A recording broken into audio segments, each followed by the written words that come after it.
ఇవన్నీ చూస్తుంటే ఈ చెయ్యి పార్టీ వాళ్ళు కూడా చెవులలో పుష్పగుచ్చాలు పెడతారని బట్టి గారి ప్రసంగం విన్నాక అర్థమైతా ఉంది అధ్యక్ష 5 దశాబ్దాల కాంగ్రెస్ పరిపాలనలో తెలంగాణ స్థాపిత విద్యుత్ సామర్థ్యం 7778 మెగావాట్లు.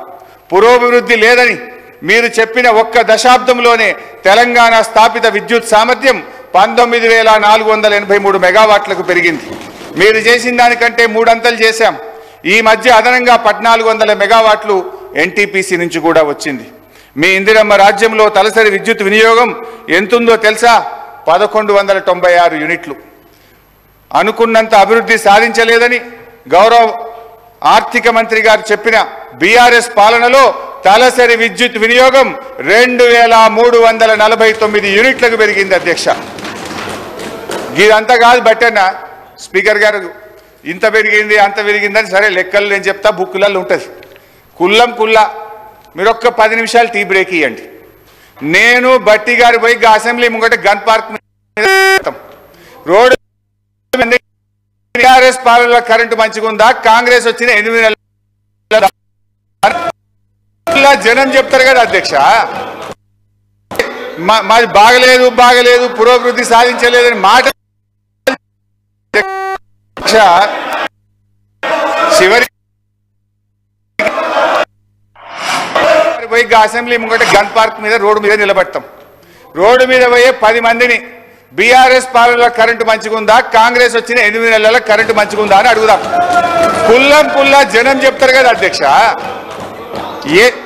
మాది బాగలేదు పురోభివృద్ధి సాధించలేదని మాటలు చెప్తే అయిపోతుంది అధ్యక్ష. చివరికి ఈ కరెంటు గురించి అధ్యక్ష గౌరవ మన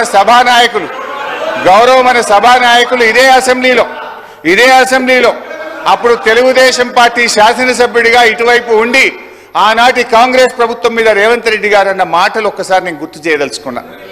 ఆనాటి కాంగ్రెస్ పాలనలో తన తండ్రి గారు చనిపోతే ఊర్లో దహన సంస్కారాలు చేసిన తర్వాత కరెంటు లేకపోతే గంటల సేపు ఎదురు చూసి కరెంటు లేక నీళ్లు లేక నెత్తి మీద నీళ్లు చల్లుకొని ఇంటికాడికి పోయినా అని రేవంత్ రెడ్డి గారు ఆనాటి కాంగ్రెస్ పాలనలో కరెంటు పరిస్థితి గురించి ఇదే సభలో చెప్పారు అధ్యక్ష. ఇవాళ పరిస్థితి ఏడికి వచ్చిందంటే చివరికి గౌరవ మంత్రులు ముఖ్యమంత్రి గారు ఎక్కడన్నా మీటింగులు పెట్టుకుంటే జనరల్ గా పోలీసు వాళ్ళు భద్రత కోసం వెళ్తారు అధ్యక్ష. మీటింగ్లకు పోలీసు వాళ్ళు పోయి భద్రత కోసం వాళ్ళు నిలబడితే అధ్యక్ష ఈ రోజు కరెంటోళ్ళు పోయి మాత్రం నిలబడుతున్నారు అధ్యక్ష. పోలీసు వాళ్ళతో పాటు ఏడ మంత్రి గారి మీటింగ్ ఉన్నా ముఖ్యమంత్రి గారి మీటింగ్ ఉన్నా కరెంట్ వాళ్ళు జనరేటర్లు పట్టుకొని మాత్రం ఉంటున్నారు అధ్యక్ష. ఆ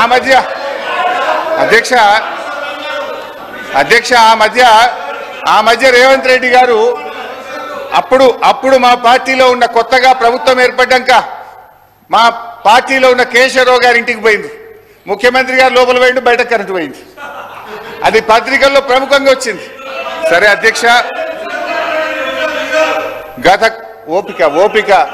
ఓపిక ఇంకా చాలా చెప్పేది ఉంది. రాగే